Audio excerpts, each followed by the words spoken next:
So my friend told me I'm better off taking Social Security dollars rather than withdrawing from my IRA because only 85% of my benefits may be taxable. Is this correct? Yes, well, it's correct in the taxation standpoint. So, for example, if you take $10,000 out of your IRA, it's 100% taxable. If you take, $10,000 worth of Social Security, it is only, 85% taxable. That's the highest rate. And that's if you have other incomes. Most people end up in that 85% bracket with Social Security.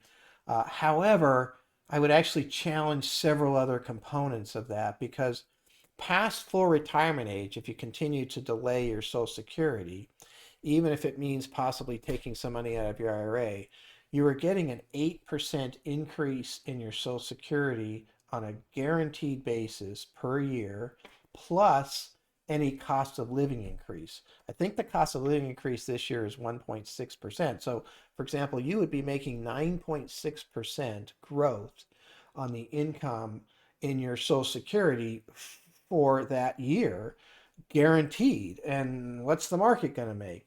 So that is not guaranteed. And so that's where I would seriously look at that very critically. And we run these through Social Security maximizers. We use the financial planning program to figure out the optimum time to take Social Security. I think that's a really critical area because sometimes it does make sense to start early or take it even at full retirement age. But a lot of times when I run the calculators, it talks about the possibility of waiting as being the best. So that's something to think about. Making 9.6% guaranteed in 2021 is a pretty good deal. So I'd be hard pressed to say that it was a great idea just from a tax standpoint, to take from the IRA. I mean, to take from Social Security instead of the IRA anyway. So you talked about like taking the money early. Are there any scenarios that it's kind of more cost effective? Because I know there's a kind of like a break even point when you do taking it early versus taking it later. And so, what are some factors that really affect that decision? Health would be number one. Because so let's say a break even is 78, 80.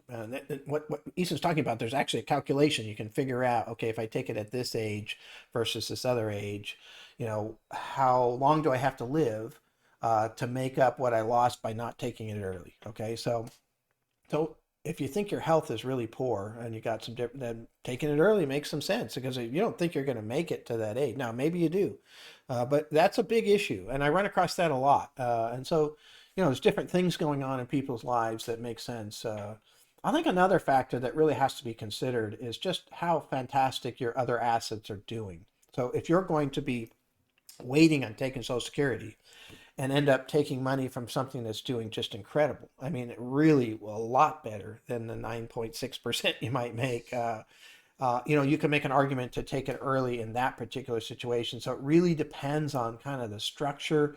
Those are unusual scenarios where somebody has something that's just really, really working. And so those are kind of the pieces that you'd look at. You can factor that into a plan and really see what the plan tells you. You can use Monte Carlo simulation where it runs through 1,000 scenarios to say, hey, this would work or that would work. You can put in different life expectancy ages and maybe say, yours is short and see what it says. Should I take it early or not? Those are two big ones that I've seen is really health and the rate of return, kind of expected from those other assets that you have that you might be living off of if you don't take Social Security. So, Social Security has been around for so long, but now that there's such an aging population, there's a lot of funding issue.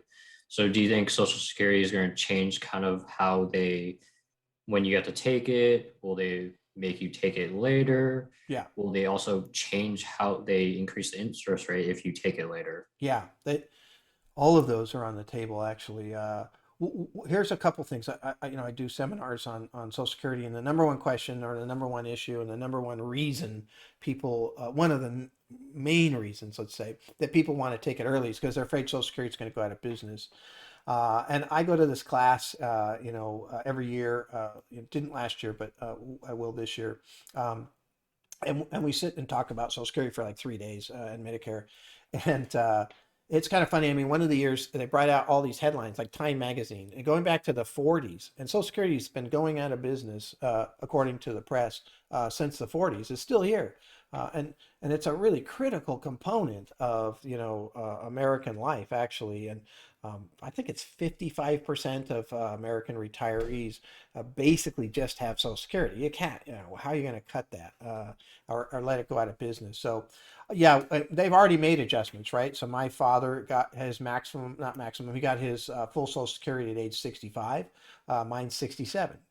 Maybe my kids will be 69. And there's a lot of different proposals to do with the cost of living increase and whether they'd have one or not have one or cut it back. They have already adjusted the formula that they use. It's less than it used to be. So there's quite a few little tweaks that they'll make. I do believe that future generations will get less than previous generations. That is going to happen. And partly because future generations are also going to live longer, at least, historically, that's what we've been seeing. Social Security was originally put into place back in the 30s when not that many people lived to age 65.